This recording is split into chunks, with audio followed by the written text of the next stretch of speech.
Ladies, bibigyan ko kayo ng tips kung paano nyo malalaman na hindi ka nag-iisa sa buhay ng lalaki na yan. Hello guys! So, ang topic natin for today, mga palatandaan na maraming babae ang karelasyon mong lalaki maliban sa iyo. So, kung nakaka-relate ka, panoorin mo ito.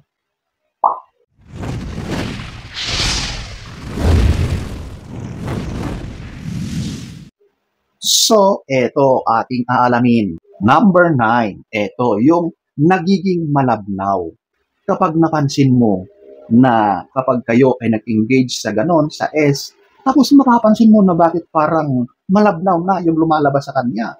Dati ay sobrang malapot, di ba? Talagang parang naggagata-gata pa yan. Ngayon ay wala na, parang tubig na lang yung lumalabas, di ba? Yan ay dahil wala nang natira sa kanya. Kumbaga, yan ay inilabas na niya doon sa iba. Sinimot na ng ibang babae. Kaya pagdating sa iyo, yung kanyang katas, ang kanyang dagta, ay wala na. Wala nang sustansya. Kumbaga, sobrang labnaw na. Di ba? So, ayan po, ang number 9. Number 8, pagbabago ng mga interest or hilig. Okay? Mapapansin nyo yan kasi syempre, kapag meron na yung kinakatagbo sa labas, nai-impluensyahan na rin yung mga ginagawa niya, yung mga pananalita, yung mga hobbies niya, yung mga ginagawa niya, okay? So, obserbahan mo yan kapag may duda ka. Kasi sigurado na yung mga hilig niya, may nababago. Kung dati-rati ay wala siyang hilig sa mga sports. Ngayon, gustong-gusto na niyang maglaro ng tennis. Gustong-gusto na niyang mag-workout, di ba? Or yung mga kanta. Basta kabisado mo na yung mga hilig niyang mga kanta. Ngayon, iba na. Biglang nag-shift sa ibang genre or sa ibang uri ng musika, okay? So, medyo mapapaisip ka talaga. Tapos minsan, yung mga pananalita niya, may mga salita na bago sa iyong pandinig.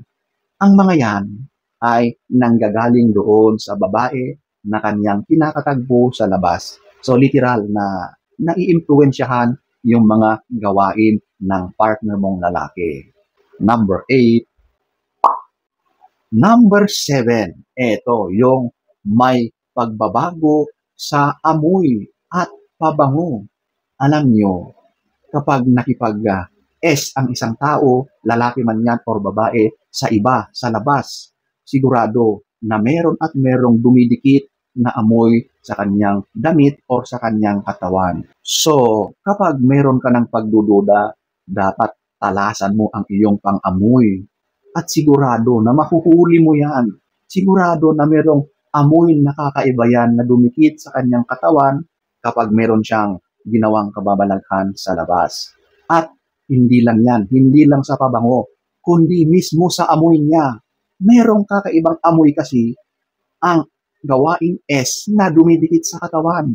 Kapag hindi yan masyadong naglinis, naligo, sigurado na yung amoy na yan ay naiiwan sa kanya. Kaya, ladies, kapag umuwi yung partner nyo, salubungin nyo, yakapin nyo siya agad-agad, at amuyin nyo. Number 7. Number 6, ito yung meron siyang mga marka sa katawan. Okay? Ito ang isa sa pinaka-obvious na sign na yung partner mo ay meron ng ginagawang kalokohan. Kapag meron ka nang napapansin na parang mga kurot, mga kagat, mga sipsip, mga kalmot sa kanyang katawan, lalong-lalo na sa bandang liig, sa bandang dibdib, sa bandang likuran, naku, sigurado na yan. Kagagawan yan ng kanyang babae. So ladies, maging mapagmatsyag sa katawan ng partner nyo. Number 6. Number 5, eto, bumili siya ng bago niyang brief. Wow.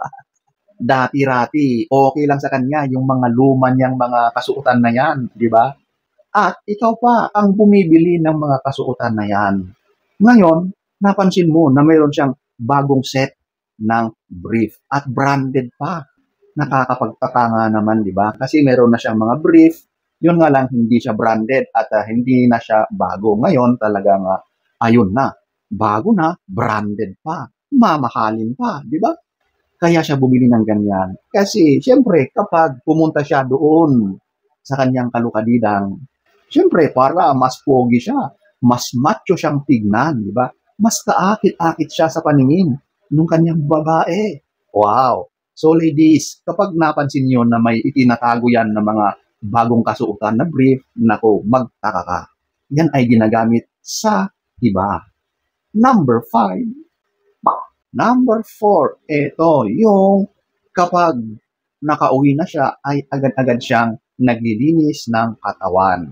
So, mapapansin mo na bakit lately ay pag-uwi ng partner mo, ay dumediretso na siya agad sa banyo para maglinis or maligo. Okay? Dati-rati naman ay hindi ganoon, di ba?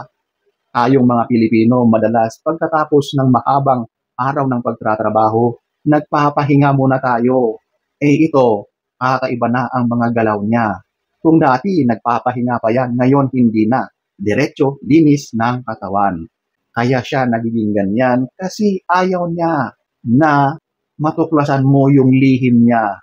Kasi may mga dumikit sa kanyang katawan dahil sa mga ginawa niya sa labas doon sa kanyang babae. Number 4. Number 3, ito, yung pagbabago ng pakikitungo sa iyo.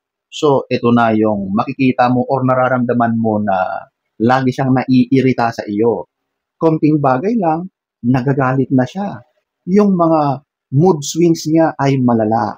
Mapapansin mo na kapag wala ka or kapag hindi mo siya kinakausap, okay naman siya. Pero once na tumabi ka sa kanya or kinakausap mo na siya, mapapansin mo na nagbabago yung mood niya. Parang naiinis siya. Sobrang sungit ng pakikitungo sa iyo. Nako, may dahilan yan. Madalas yan ay babae. Okay? Kaya kapag biglang nagbago ang pakikitungo ng partner mo sa iyo, yan ay dahil meron na yang pinaglalaanan na iba. Yung kanyang atensyon ay nandoon na sa labas. Number 3. Number 2, ayaw kanyang katabi. Alam nyo, kapag meron talaga yung iba, sigurado na ayaw ka na niyang tabihan, okay? Kasi wala na siyang natitira para sa iyo. Ayaw na niya. Wala na siyang amor sa iyo. Yung dating nararamdaman niya, nagigil, gana sa iyo ay naglaho na.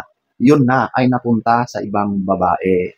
At wala na siyang lakas na gawin pa yung gawain na yan dahil pagod na yan. Kumbaga, kinuha na lahat yung lakas niya sa labas. Kaya pagdating sa iyo, wala na.